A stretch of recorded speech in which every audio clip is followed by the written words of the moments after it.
Checkpoint 11.3.1. This is question B.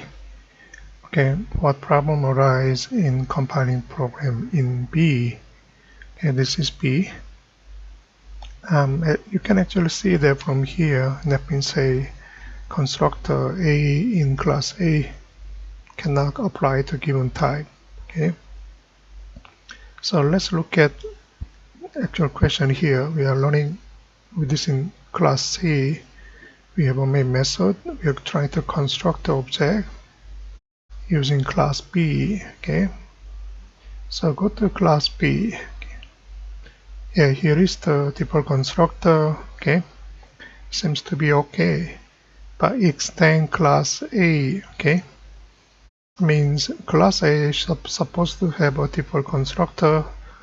Okay, match with public B. Okay, but if you look at superclass of class B has a constructor with one parameter. Okay, it's not a default constructor. Okay, so there are two solutions. One of them, if we don't say anything here, we are using superclass default constructor. This is what happens usually. Okay, explicitly you can do that, or implicitly.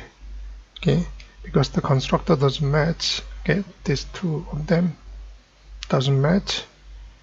So if we say explicitly and then say pass the zero, for example, we are using a default constructor in class B, but refers to superclasses, a constructor with one parameter, which is integer x. That's why I put 0.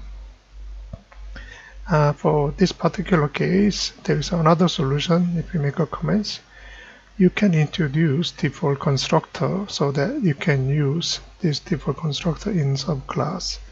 So default constructor, same as class name A, no parameters, empty. Okay, so this way you can actually use this as a solutions.